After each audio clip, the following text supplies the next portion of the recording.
quelques-uns d'entre vous, mais vous avez été lavés. Donc le passé est passé.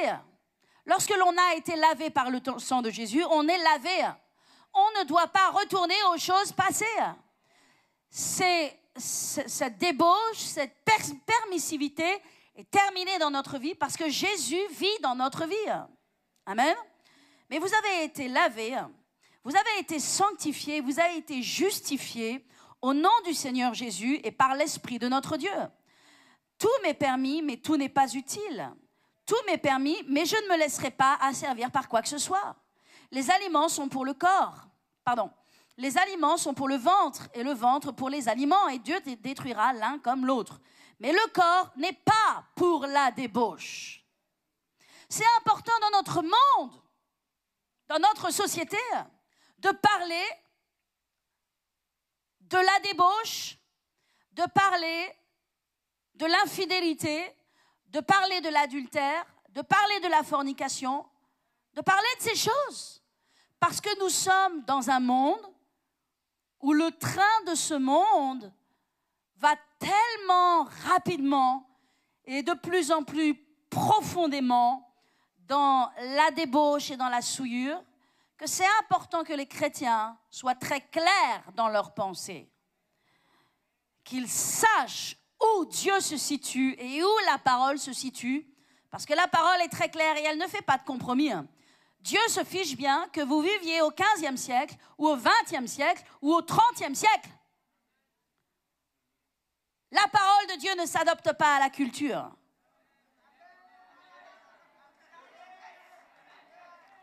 La parole et les principes de Dieu ne se conforment pas au siècle présent.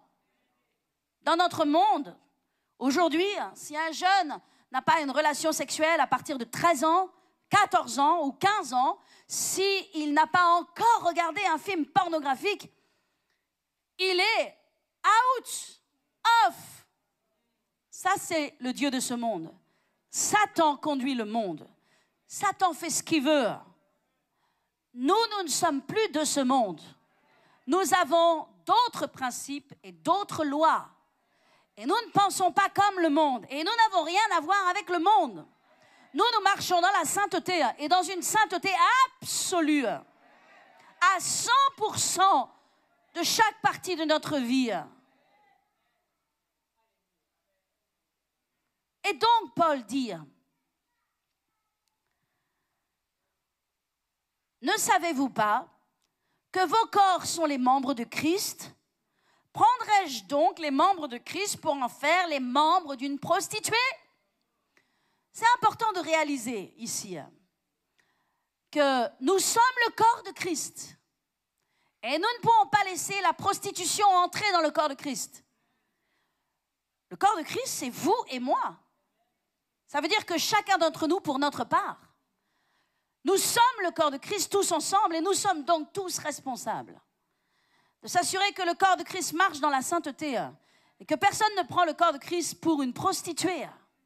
Si vous êtes chrétien, vous appartenez au corps de Christ.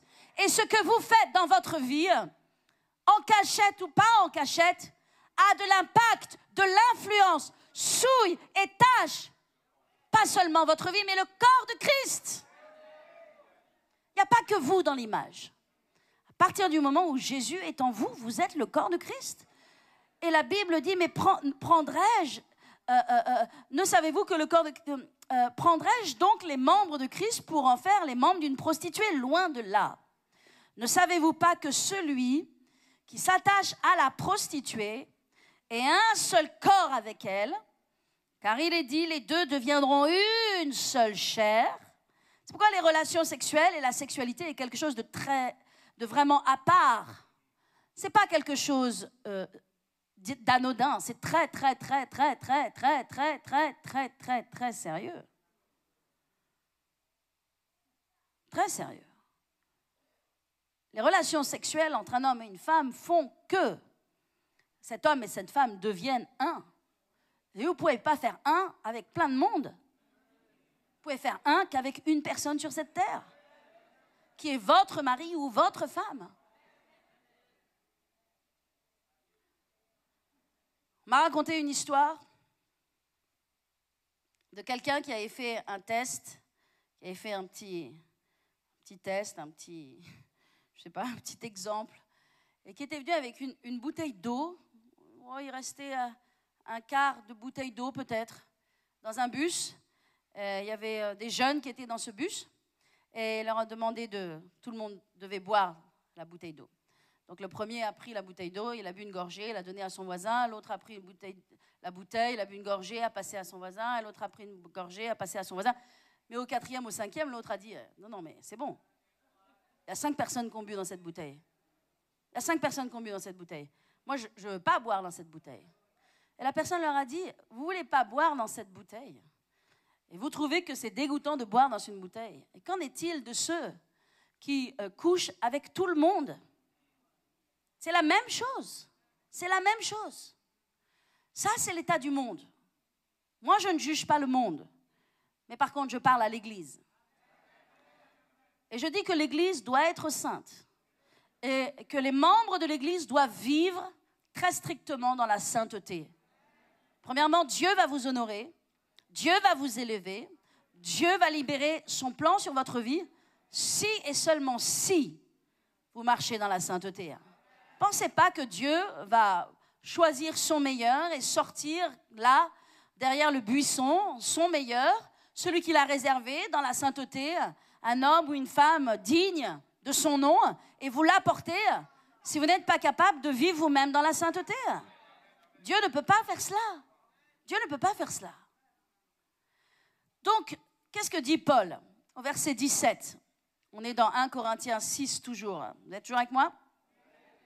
Il dit, mais celui qui s'attache au Seigneur est avec lui un seul esprit. Fuyez la débauche. Quelque autre péché qu'un homme commette, ce péché est hors du corps. Mais celui qui se livre à la débauche pêche contre son propre corps. Ne savez-vous pas que votre corps est le temple du Saint-Esprit qui est en vous, que vous avez reçu de Dieu, et que vous ne vous appartenez point à vous-même?